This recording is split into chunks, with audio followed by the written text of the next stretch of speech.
Hey everybody, it's your favorite Canadian info wrangler coming at you through the power of the interwebs on the One Byte Linux Review channel. I want to thank you all for coming to the channel. I want to thank you for watching my videos. And if you like my videos, I'd like to encourage you to subscribe. And if you like this video, please give it a like and comment down in the comments section. Alright, so for the last couple of weeks, if you've been watching, I've mentioned that I was going to be getting a new phone. And I believe I mentioned the fact that I'm going to be switching from iPhone to a Linux phone. Well, that didn't work out exactly as planned. I got the phone.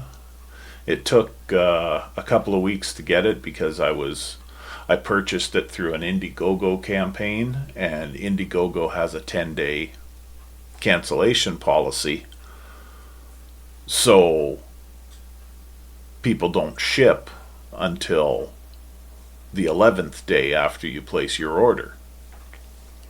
So then I had to wait for a few days for the shipping after that. So it was about 2 weeks, 2.5 weeks it took me to get the phone. And when it got here, I was not as impressed as I thought I would have been.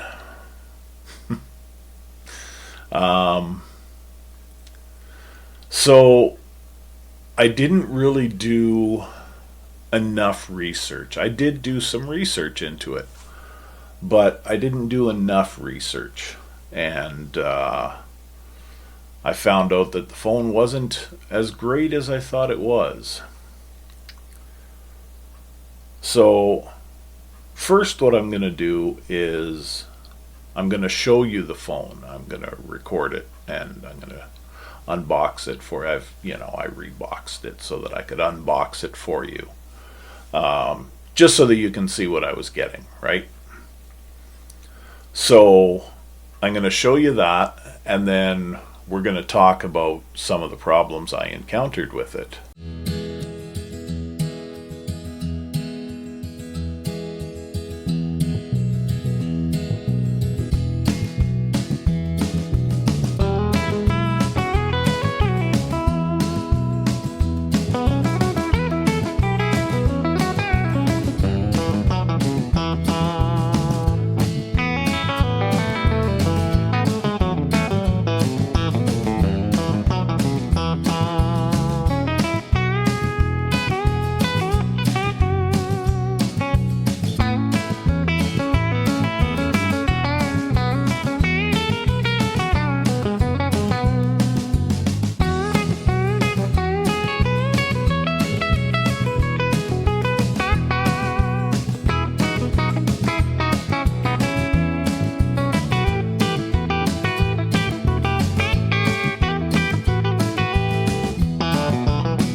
Okay, so we're back, and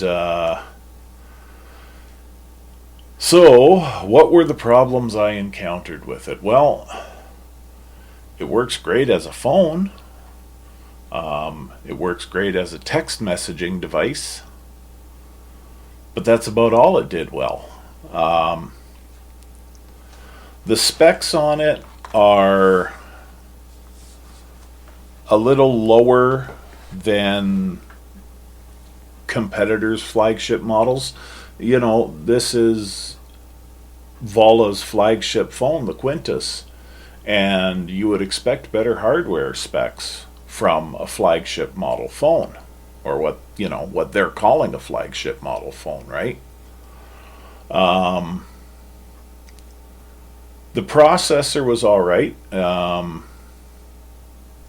I'd have to look that up here. Let's do that. So as you can see here, we've got triple camera with up to 50 native megapixels, extra large display with borderless sides, all very nice. It says state-of-the-art hardware. Now, the processor is a MediaTek Dimensity 7050.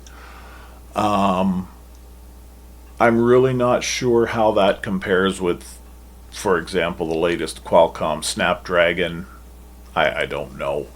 I mean, the phone was very snappy, very responsive, so I think the processor is probably pretty good.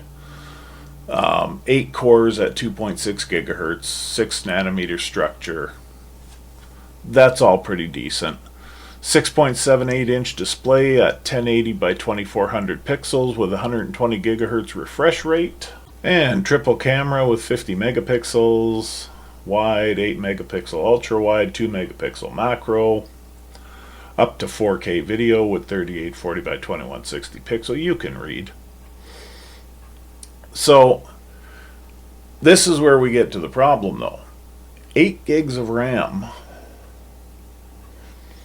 and 256 gig internal storage. I didn't really mind so much the 256 gig internal storage because on my iPhone I was only using about 100 gigs anyway. And that was a 512 gig model. So I could have saved myself a little money when I bought the iPhone and just bought a 256 gig. But 8 gigs of RAM is a little on the low side for what they're calling a flagship phone.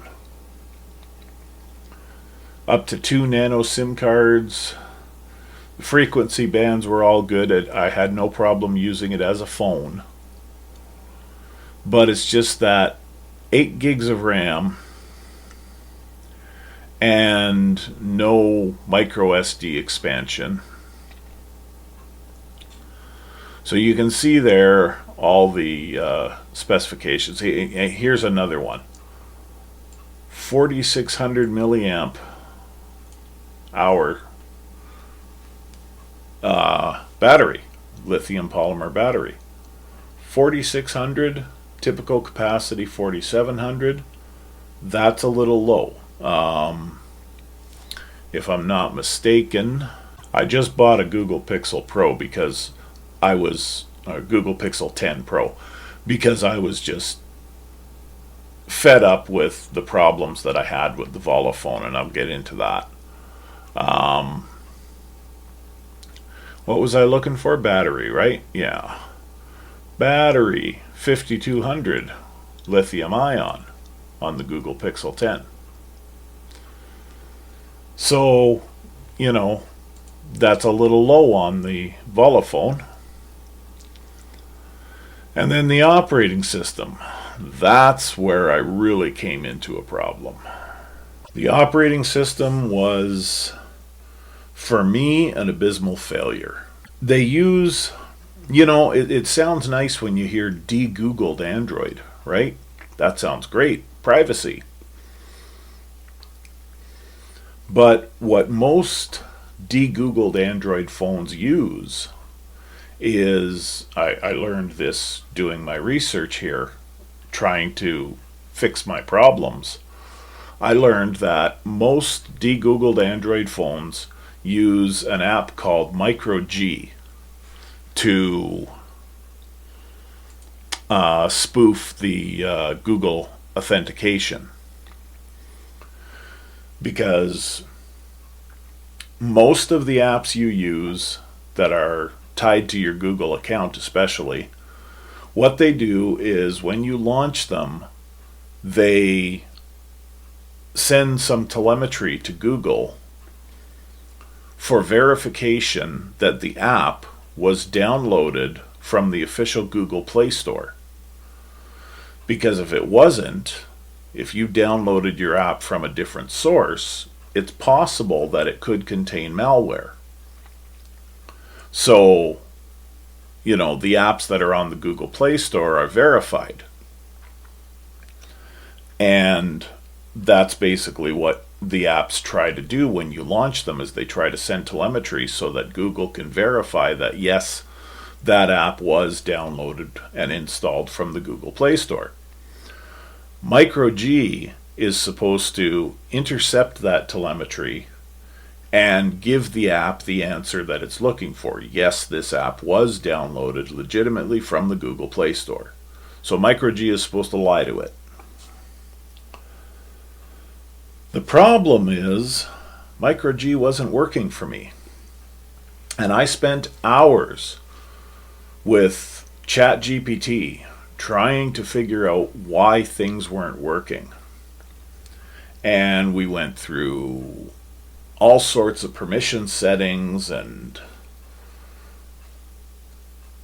who knows, I can't even remember everything we did, but most of it was permission settings. And in the end, ChatGPT concluded that the reason why it wasn't working, and I don't know if ChatGPT is right about this because it isn't always right, but it sort of makes sense. The reason why it said it's not working is Micro G on the Volla phone is installed at the system level, at the root level. And it's not supposed to be, because the apps aren't looking for permission at the root level. They're looking, or authentication. They're looking for authentication at the app level. So Micro G is supposed to be installed at the app level, not at the system level. And on the Volla phone, it's installed at the system or root level. On, basically every other de-Googled Android phone, it's installed at the app level. So that basically ended my trial of the Volla phone. I gave up on it after that, and I put my SIM card back in my iPhone, and I got onto a major retailer's website, and I ordered myself. I did some more research this time, and it was down to either the Samsung Galaxy S25 or the Google Pixel 10.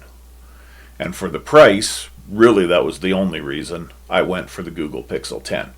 The Samsung Galaxy in Canadian dollars was around $2,500, whereas the Google Pixel 10 was $16. Big difference. So yeah, I went with the Google Pixel 10. So I now have for sale a shiny new Volla phone, and I also have for sale a 1-year-old iPhone 16 Pro Max. But the iPhone,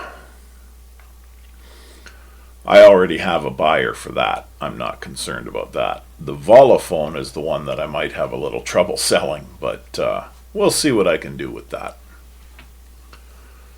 So,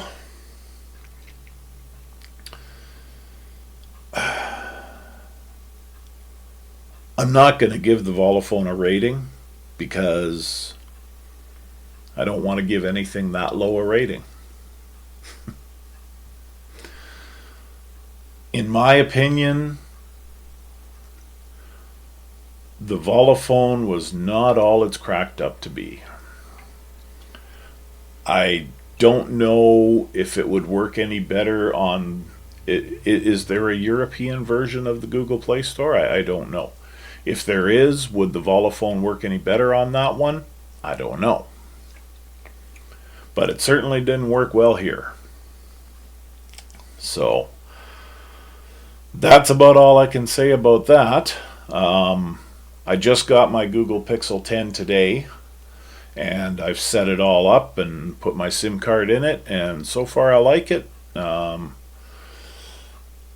still tied to somebody's infrastructure, somebody's ecosystem, whether it's Google or Apple. I'm still tied to one of them.